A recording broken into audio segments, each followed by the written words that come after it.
Reinforcements on the front.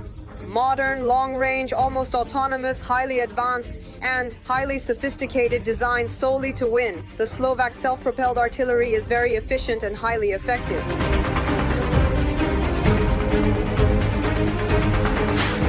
The self-propelled gun was commissioned by the Slovak Army only a few years ago, specifically in 2021. And since 2023, the howitzer has also been assisting Ukrainians on the front. We are indeed, of course, certainly talking about the Zuzana II self-propelled artillery, a howitzer capable of delivering intense fire with a minimal crew. And this is exactly what is needed in the context of the Russian-Ukrainian war. And now there will be even more additional of these artillery systems. A week ago, Germany delivered an additional 3 to Ukraine. And by the end of the year, 7 more units will arrive. These deliveries are being made under a trilateral agreement between Germany, Denmark, and Norway, jointly funding the project for a total of approximately 92 million euros. The story of Zuzana should begin with its predecessor, the Czechoslovak Dana. The latter was adopted by the army of the then Czechoslovakia in 1977. At that time, this armament was something new. Dana was distinguished by 2 features: the loading mechanism and the wheeled chassis. Dana was modernized, and even now it has not lost its relevance. The Czechoslovak development is still in use today, and one of the operators of the self-propelled artillery is Ukraine.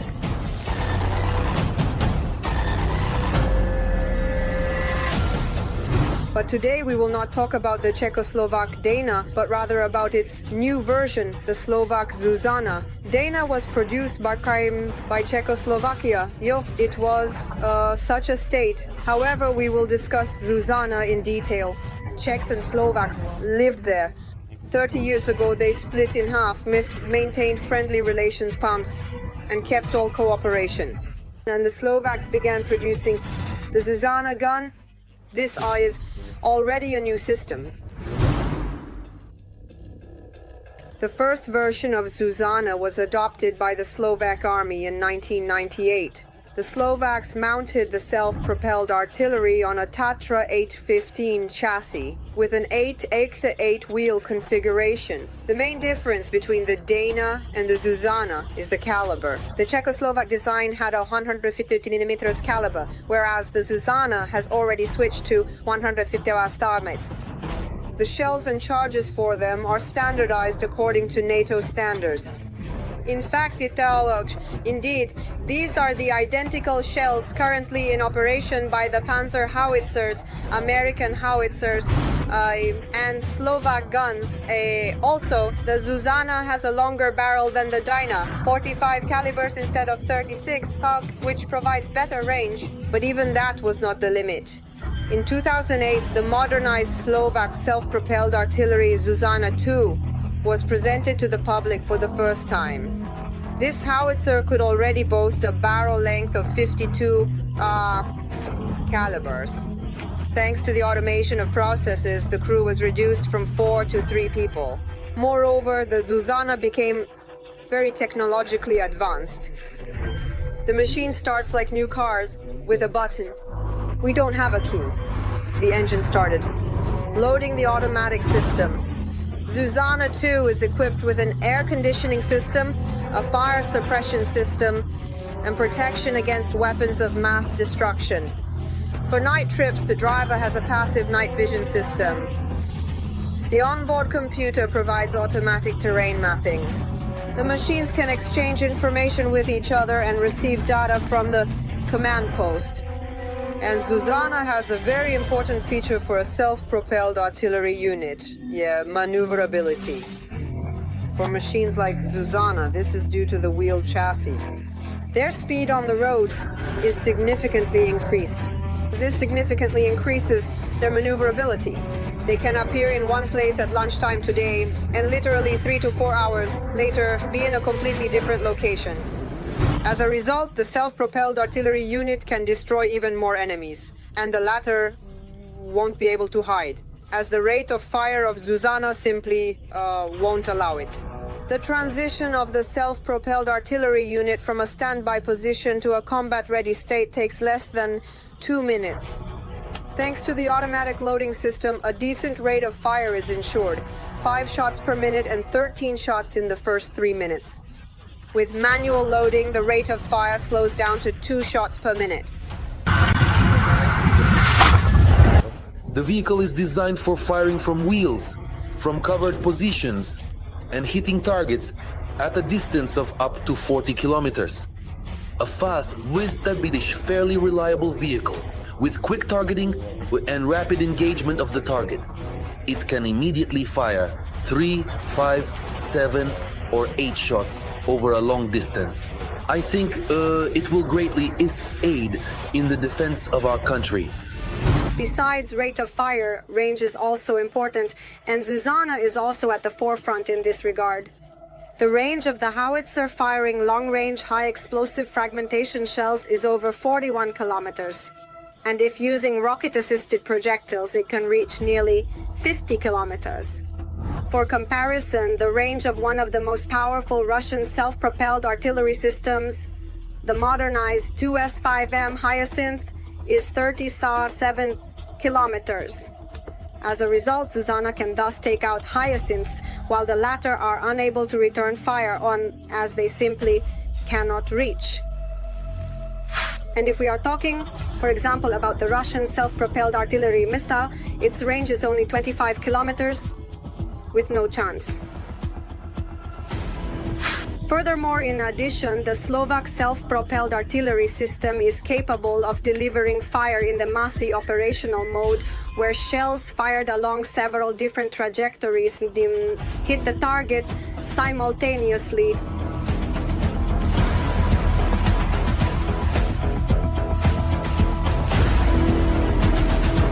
In addition, the Slovak self-propelled artillery is capable of overcoming almost any obstacles. For example, it can handle ditches, mountains, and even serious fords with ease.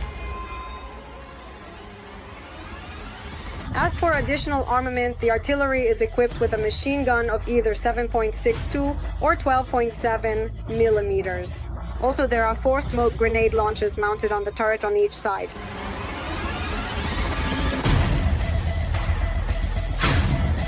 What do you think of the Zuzana 2 howitzer? Share your thoughts in the comments, and don't forget to like this video.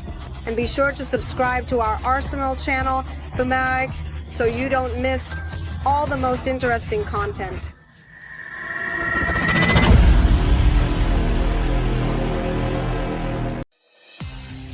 NATO is surrounding Russia. What Putin has fought against all his life seems to have developed negatively, like much else in the Russian Federation. The dictator's dreams that the world would be frightened by his attack on Ukraine and agree to return NATO's borders to the 1997 model have vanished into thin air. The North Atlantic Alliance has never been this close to Moscow in its history. Where are the North Atlantic Alliance bases, so hated by Russians, located today? What weaponry is stationed there? And how much has the flight time of NATO missiles to the Kremlin been reduced? This and more in the latest edition of Arsenal. Analysts naturally consider the biggest failure of Russia's non-expansion program of NATO to be the accession of another neighbor of the Russian Federation, Finland, to the alliance. This is also understood in the Kremlin. Now, practically the entire western border of the Russian Federation, excluding Belarus and Ukraine, borders countries that are members of the alliance. So, they dragged Finland into NATO. Did we have any disputes with Finland? All disputes, including territorial ones, were resolved long ago in the mid-20th century. We had the most friendly, the most cordial relations. There were no problems. Now there will be. But they will only be for Russia. After all, Western weapons are now located 150 kilometers from Russia's second most important city, St. Petersburg. And the amount of these weapons is only increasing. Besides membership, Finland has already signed an agreement to host American military bases. DCA allows for the deployment of troops, their stay in the country, pre-positioning of military equipment and potential investments in infrastructure funded by the US Congress to the Pentagon. There are few specifics yet on exactly what American weapons will be with the Finns.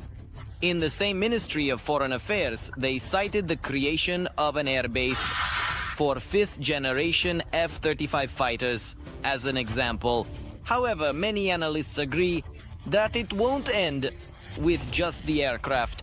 Firstly, there will definitely be nuclear weapons in Finland, doubt about it. Why? Because on the other side there are Iskanders. Russia has deployed Iskanders with nuclear warheads in the northwest. So why wouldn't Finland respond by deploying exactly the same missiles with similar nuclear warheads? Well, or there might be some aerial products that will be used from their air base, launched by aircraft.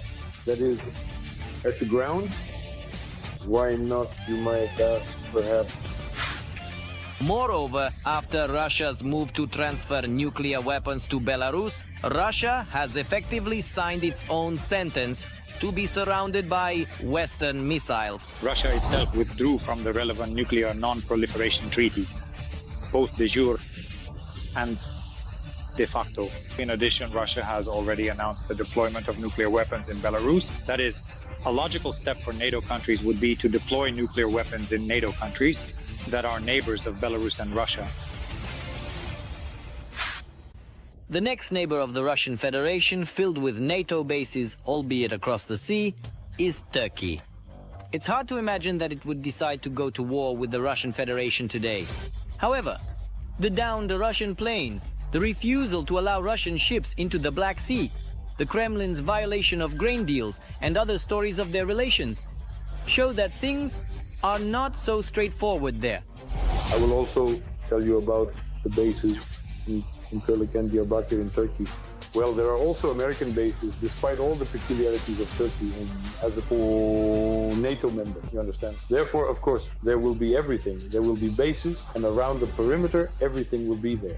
The Americans and everyone else, and there will be a permanent deployment, a contingent there. And what is the reason for the increase, roughly speaking, of the American contingent in Europe, which is planned? Moreover, they will be deployed in new countries, in Sweden, in Finland, they will definitely be stationed.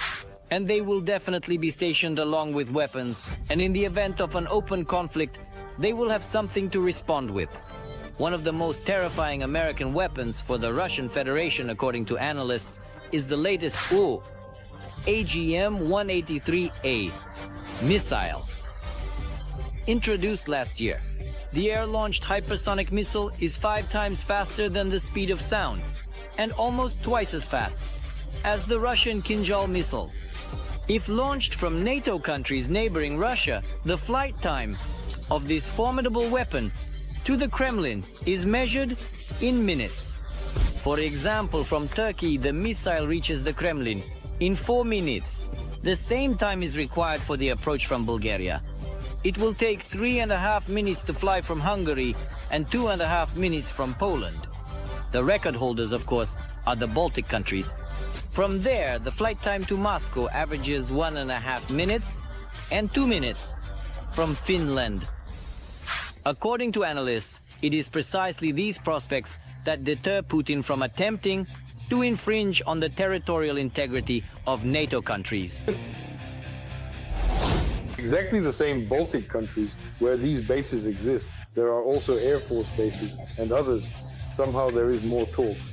Yet somehow Ukraine was chosen as the target, but not Lithuania, not Narva, not other disputed places, as they consider them, although they are, of course, indisputable. Meanwhile, adhering to the rule of putting on a brave face in a bad situation and understanding all the risks, Putin still tries to counter the North Atlantic Alliance. As a rule, it sounds pathetic, and only in words. Wherever it may come from, whether from any point in the world ocean or from any territory, in response to a counterstrike, such a number, so many hundreds of our missiles appear in the air that no enemy will have a chance of survival. And this happens simultaneously in several directions. However, only a marginal Russia can afford such remarks. And Putin understands perfectly well, if he does not cross the red line first, there will be no conflict with NATO. After all the actions of the alliance members are merely responsive and have never posed a direct threat to Russia. For example, an American base was built in Poland. There you go. There will be an American base in Finland. But this is after the Russian aggression against Ukraine, the full-scale Russian aggression against Ukraine. That is, for a long time, in principle, no one was particularly eager to build NATO bases in the Eastern European countries that joined NATO. In reality, the bunker grandpa allowed himself any truly aggressive rhetoric only towards a significantly weaker opponent. Chechnya, Georgia, Syria, having tasted victory in these countries, he decided to attack the last tempting peace, not covered by NATO's nuclear umbrella. Ukraine wanted to join NATO and therefore threaten Russia. This is the kind of explanation they put forward for their own population, and the population in principle is quite satisfied with this explanation. In reality, Ukraine's entry into NATO would have blocked the chance for Russia to wage an aggressive war against Ukraine, occupation and destruction of Ukraine as a state. In these explanations, there is always the narrative that Ukraine was supposed to attack the Russian Federation, which, by the way, is 28 times larger in area. If some strike complexes appear on the territory of Ukraine, the flight time to Moscow will be, about 7 to 10 minutes. And in the case of deploying hypersonic weapons, 5 minutes. For some reason, the question has not yet arisen in Russian society as to why Ukraine would need this. However, another question is gradually emerging. What really threatens us if we become completely brazen? After the long-standing nuclear threats from the Kremlin since the beginning of 2022, American analysts have finally made it clear what the response will be. The strikes will most likely be carried out by the naval component. That is, for example, a United States aircraft carrier strike group located in the Mediterranean Sea could launch a strike with several, let's say, hundreds of Tomahawks cruise missiles. They are, let's say, similar to the Russian caliber missiles that they use. And thus, the Black Sea Fleet will be destroyed instantly because there is not much left of it, so to speak.